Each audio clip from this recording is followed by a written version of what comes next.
आखिर इस बार बीएमसी का बॉस कौन होगा? क्या 25 साल में बीएमसी पर काबिज शिवसेना उद्धव गुट वापसी कर पाएगी या फिर बीजेपी अपने सहयोगी के साथ इस बार इतिहास रचेगी? ये खास रिपोर्ट देखिए।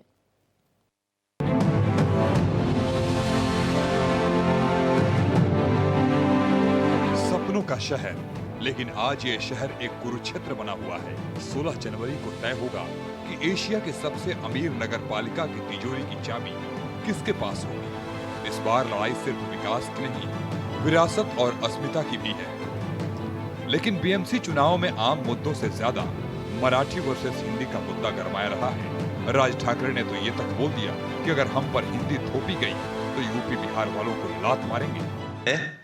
की यूपीच्या आणि बिहारच्या लोकांनी पहिल्यांदा नीट समजून घ्या, बाबांनो, हिंदी ही तुमची पण भाषा नाही.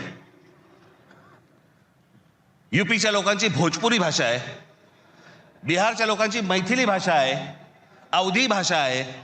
हिंदी भाषा तुमची पण नाही आहे. माझा कुठच्या भाषेवर राग नाही, परंतु तुम्ही आमच्यावरती लादणार असाल तर लाथच मारू. उद्धव ठाकरे ने कहा कि बीजेपी मुंबई को लूटकर गुजरात ले जाना चाहती है। कल का वोट मुंबई को बचाने के लिए होगा।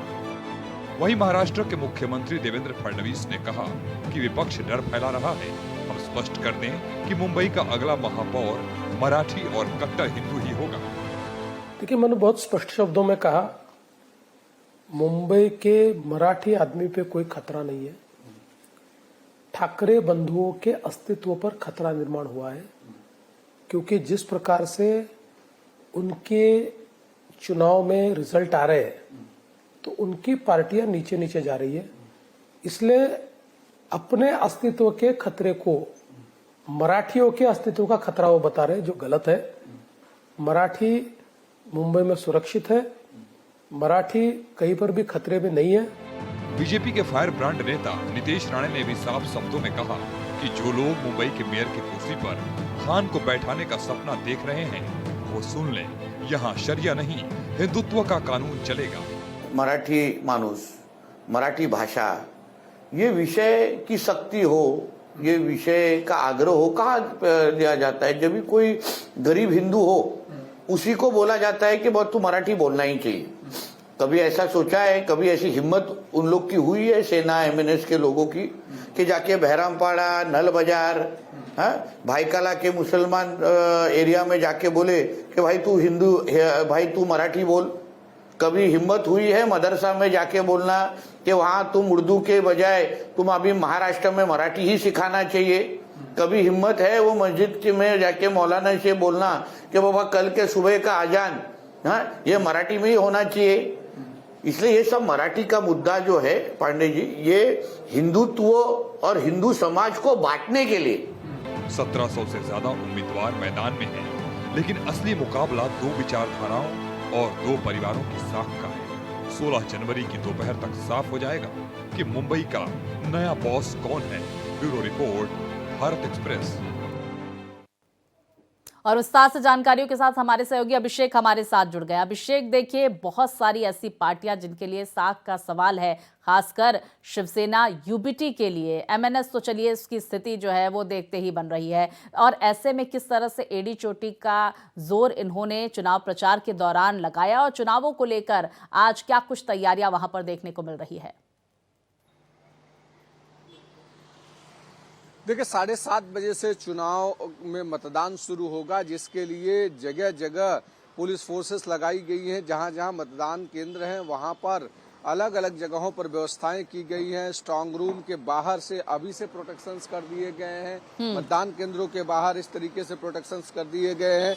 7:30 बजे से 5:30 बजे के बीच का समय दिया गया है बीएमसी के चुनाव को लेकर के। साथ ही साथ बीएमसी के अलावा करीब 28 महानगर पालिकाओं के चुनाव है, यानी टोटल 29 महानगर पालिका के चुनाव है। बीएमसी की महानगर पालिका को लेकर के सभी पार्टियों ने अपनी ताकत झोंक दी। खासकर ठाकरे परिवार की बात करें तो ठाकरे परिवार ने कहीं न कहीं मराठी मुद्दे पर, स्थानीय नेतृत्व पर काफी जोर दिया। तो वहीं दूसरी तरफ जो है बीजेपी और शिवसेना शिंदे ग्रुप ने भी अपनी ताकत झोंकी है। अब आज मतदाता ये तय करेगा कि जो मतदान वो करने जाएगा वो किस मुद्दे पर करने जाएगा, क्या उसके पीछे की वजह होगी, और क्या हिंदुत्व का मुद्दा चलेगा, मराठी मानुस का मुद्दा चलेगा, या फिर रोजगार और विकास का मुद्दा चलेगा। बिल्कुल। और अभिषेक, ये भी समझने की कोशिश कर लेते हैं, लगभग 32 ऐसी सीटें हैं जहां पर कांटे की टक्कर बीजेपी, शिवसेना जो शिंदे गुट है, और शिवसेना जो उद्धव ठाकरे और एमएनएस है, उनके बीच देखने को मिलेगा। ये 32 सीटें कौन कौन सी हैं? देखिए, 32 सीटें जो हैं वो मराठी बाहुल्य इलाके की सीटें हैं, जैसे दादर हुआ, नागपाड़ा दादर हुआ, शिवड़ी हुआ, और फिर नायगांव हुआ। इस तरीके के जो इलाके हैं, जो मराठी बाहुल्य इलाके हैं, जहां पर बीजेपी ने भी अपनी ताकत झोंकी है। वर्ली का इलाका हुआ, और शिवसेना यूबीटी ने भी अपनी ताकत झोंकी है। और खास करके मराठी मानुस को बाहर जाने का जो मुद्दा गरमाया कि मुंबई से बाहर भेजने की तैयारी है, इस मुद्दे पर दोनों एक दूसरे के आमने सामने नजर आए।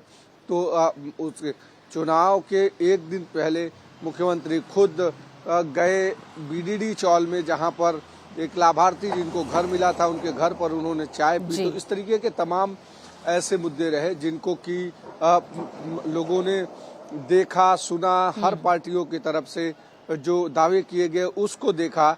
आज मतदाता निर्णय लेगा कि किसके दावे में किसके हकीकत कितनी तब्दील हुई है। ये सारी चीजों को आज देखने के बाद जब पोलिंग बूथ पर जाएगा, शिवसेना यूबीटी जिसने 25 साल तक सत्ता की, बीजेपी 20 साल तक उनके साथ रही, तो ऐसे में हर दावे की पड़ताल मतदाता करेगा और उसके बाद जाकर के वोटिंग करेगा। बिल्कुल। देखिए, दर्शकों को बता दें कि 1997 से लेकर 2022 तक बीएमसी की सत्ता पर शिवसेना काबिज थी, और ऐसे में अस्तित्व की लड़ाई अब शिवसेना यूबीटी लड़ती हुई नजर आ रही है। अभिषेक, आपने मुख्यमंत्री देवेंद्र फडणवीस का इंटरव्यू भी लिया, क्या कुछ बातें उनकी तरफ से बीएमसी चुनाव के मद्देनजर कही गई? हम चाहेंगे कि एक बार फिर से दर्शकों को बताएं, क्योंकि हमने एक्सक्लूसिव इंटरव्यू तो चलाया था, लेकिन उनके क्या कुछ मुद्दे नजर आए, किस तरह से वो ठाकरे ब्रदर्स पर निशाना साधते हुए देखे गए?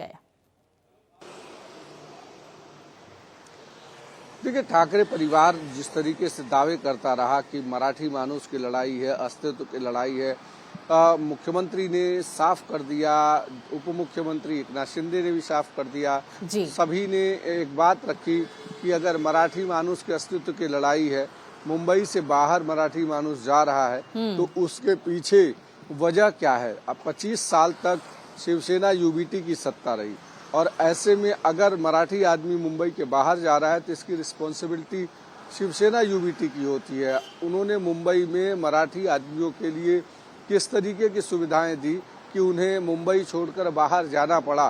तो ऐसे तमाम सारे वादे और हकीकत के आसपास लोग अपने बयान देते रहे, लेकिन उसके साथ साथ विकास के मुद्दे को लेकर के भी मुख्यमंत्री ने दावा किया कि मुंबई में जितने विकास हुए हैं वो सिर्फ और सिर्फ बीजेपी और मुख्यमंत्री रहते देवेंद्र फडणवीस की देन है, जबकि कोस्टल रोड जैसा जो प्रमुख और देश का सबसे बड़ा जो सी लाइन रोड है उसको लेकर के यूबीटी के अपने दावे हैं, मुख्यमंत्री और बीजेपी के अपने दावे हैं, क्योंकि उस समय मुख्यमंत्री देवेंद्र फडणवीस थे। तो ऐसे में अपने अपने दावे हैं। विकास के मुद्दे को लेकर के बीजेपी ने ज्यादा जोर दिया, हिंदुत्व के मुद्दे पर ज्यादा जोर दिया, जबकि यूबीटी ने और एमएनएस ने इस पूरे मुद्दे को मराठी मानुस और मराठी अस्मिता के साथ जोड़ा। तो दोनों में कहीं न कहीं इस तरीके की सिचुएशन क्रिएट की गई ताकि आने वाले समय में जो वोटर्स हैं उनको ये तय करना हो कि उन्हें मराठी मानुस के मुद्दे पर वोट करना है, हिंदुत्व के मुद्दे के वोट करना है, या फिर विकास के मुद्दे पर वोट करना है। अभिषेक, ये भी समझने की कोशिश करेंगे कि बीएमसी चुनाव बेहद अहम माना जाता है, और ये कहा जाता है कि भाई बीएमसी पर जिसका राज होता है, बीएमसी का जो बॉस होता है, पूरे महाराष्ट्र में वो राज करता है। किस तरह से ये चुनाव बेहद महत्वपूर्ण है? दूसरी तरफ ये भी जरा जानकारी दीजिए कि जिस तरह से ठाकरे ब्रदर्स साथ आ गए हैं, कितना माइलेज ठाकरे ब्रदर्स को इस चुनाव में इसका मिल सकता है? देखिए, बीएमसी की बात करें तो बीएमसी बिल्कुल बेहद अहम चुनाव है। उसकी वजह क्या है? क्योंकि यहाँ पर इस बीएमसी को एशिया की सबसे धनी महानगर पालिका के तौर पर जाना जाता है। पिछले साल यानी वर्ष 2025-26 का जो बजट था करीब 75,000 करोड़ रुपए का बजट था, जो कि देश के करीब 10-11 राज्यों के बजट से ज्यादा का बजट था। तो ऐसे में इतनी बड़ी महानगर पालिका पे कब्जा किसका हो, लड़ाई और जंग इसी बात को लेकर है। शिवसेना जो मराठी के मुद्दे पर 1966 में फॉर्म की गई थी, जब साउथ इंडियन के खिलाफ बाला साहब ठाकरे ने एक जंग शुरू की और एक नारा दिया, उठाओ लुंगी बजाओ पुंगी, यानी कहीं न कहीं साउथ इंडियंस का जो कब्जा बढ़ते जा रहा था, हर जगहों पर उन्हें बाहर निकालने के लिए मराठी अस्मिता की बात की। उसके बाद धीरे धीरे बाला साहब ठाकरे ने अपने पूरे स्टैंड को चेंज किया और हिंदुत्व के मुद्दे पर लेकर आए। अब जब फिर से शिवसेना काफी वीक हुई, बीच में शिवसेना टूटी, शिंदे बाहर गए और फिर जब ठाकरे परिवार साथ में आए तो उसके बाद फिर से उन्होंने एक बार मराठी अस्मिता और मराठी आदमी की बात की है। अब देखना यह है कि विकास का मुद्दा चलेगा या मराठी आदमी की बात चलेगी, हिंदुत्व का मुद्दा चलेगा या स्थानीय अस्मिता चलेगी। इस तरीके के तमाम मुद्दे होंगे जो मतदाताओं के सामने होंगे, क्योंकि बीएमसी जिसके जो जाना जाता है वो रोड, पानी, नाली, गटर, साफ सफाई, कचरा, इस तरीके की जो व्यवस्थाएं हैं, जो दैनंदिन जीवन के लिए हर व्यक्ति के लिए महत्वपूर्ण चीजें हैं, उसके लिए जाना जाता है। इतनी बड़ी महानगर पालिका पे जिसका कब्जा होगा वो करीब 3 करोड़ के आसपास जो वोट लोग हैं उनके पास तक सीधे पहुंच सकता है, सीधे वहां पर उनके साथ संवाद कर सकता है, क्योंकि आज भी मुंबई में 2 करोड़ से ज्यादा की आबादी है। तो ऐसे में उन तक व्यवस्था पहुंचाना भी एक बड़ी चुनौती होता है। इतनी बड़ी व्यवस्था का एक बॉस बन के बैठना, मुंबई का प्रथम नागरिक बन के बैठना, ये भी एक महत्वपूर्ण होता है। तो इसके लिए दोनों तरफ से जुबानी जंग तेज है। अब जब रैलियां खत्म हो चुकी हैं, अलग अलग जगहों पर सारी जो भी प्रचार सभाएं थी वो समाप्त हो चुकी हैं, आज मतदाता रात भर सोचने के बाद आज जब पोलिंग बूथ पर उतरेगा तो वहां पर पोल करते समय जरूर पिछले वादे, दावे, हकीकत और जो अलग अलग जगहों पर अलग अलग व्यवस्थाएं थी, उन सारी चीजों को देखने के बाद निर्णय लेगा। अभिषेक, बिल्कुल देखिए, जनता जनार्दन किससे बीएमसी का बॉस बनाती है देखना महत्वपूर्ण होगा, क्योंकि कल नतीजे आने वाले हैं। तो देखिए, बीएमसी चुनावों को लेकर हमारी ये मेगा कवरेज जारी है। आज 7:30 बजे से वोटिंग होगी। 227 वार्डों में ये वोटिंग का दिन है और ऐसे में देखिए 5:30 बजे तक वोटिंग होने वाली है। और क्या कुछ बीएमसी चुनावों के मद्देनजर वोटिंग को लेकर तस्वीरें आती है, विस्तार से हम दर्शकों को जानकारियां देंगे। लेकिन देखिए, चुनाव में मराठी वर्सेस गैर मराठी का मुद्दा हावी नजर आ रहा है। मुंबई का रण बेहद दिलचस्प। बीएमसी का बॉस कौन होगा, ये बड़ा सवाल, जहां पर कल यानी कि 16 जनवरी को आएंगे चुनाव के नतीजे। और ऐसे में हर एक पार्टी ने अपनी पूरी ताकत झोंक दी है। बीजेपी 137, शिवसेना 90 सीटों पर चुनाव लड़ रही है, शिंदे गुट की शिवसेना। तो वहीं देखिए, मतदान आज है और नतीजे 16 जनवरी को आने वाले हैं। अगर 2017 का हम जिक्र करें तो शिवसेना को 84 सीटें मिली थी, भाजपा को 82 सीटें मिली थी, कांग्रेस के खाते में 31 सीटें गई थी। तो वहीं एनसीपी के खाते में 9, एमएनएस के खाते में 7 और समाजवादी पार्टी के खाते में 6 गई थी। अन्य और निर्दलीयों के खाते में 8 सीटें गई थी। ये 227 वार्ड की ये तमाम तस्वीरें 2017 की सामने निकल कर आई। तो मुंबई, उल्हासनगर, मीरा भायंदर, ठाणे, कल्याण, डोंबिवली, वसई विरार, नवी मुंबई, नासिक, जलगांव, पिंपरी चिंचवड़, मालेगांव, धुले, सोलापुर, अहिल्यानगर, पुणे, यहाँ पर वोटिंग होगी। 29 नगर निगम, साथ ही लातूर, अमरावती, परभणी, जालना, अकोला, छत्रपति संभाजीनगर, नांदेड़, वाघाला, इचल करंजी और सांगली, मिराज, कुपवाड़ में वोटिंग का दिन है। तो 227 वार्ड बीएमसी का बॉस कौन होगा, नागपुर और चंद्रपुर की जनता जनार्दन भी ये आज अपने मताधिकार का प्रयोग करती हुई नजर आएगी। 29 ये नगर निगम है। अब मराठी मानुस और मेयर कौन होगा, ये बड़ा सवाल। मराठी वर्सेस हिंदी का मुद्दा हावी नजर आया। हमने देखा कि आरोप प्रत्यारोप का दौर भी देखा गया। इसके साथ ही उद्धव ठाकरे और राज ठाकरे का मेल यानी गठबंधन हो गया। ठाकरे ब्रदर्स के साथ आने के बाद क्या कुछ तस्वीरें होती है, ये भी दिलचस्प होगा। ठाकरे ब्रांड की अग्नि परीक्षा है ये। इंडिया गठबंधन में टूट भी बीएमसी चुनावों के दौरान देखने को मिली। अब देखिए, मुंबई में मुसलमानों की भी क्या आबादी है ये भी जरा देख लीजिए। 20 से 21% मुस्लिम वोटर्स हैं। 2024 में यहां पर उद्धव ठाकरे के फेवर में और समाजवादी पार्टी के फेवर में इन्होंने वोट किया था।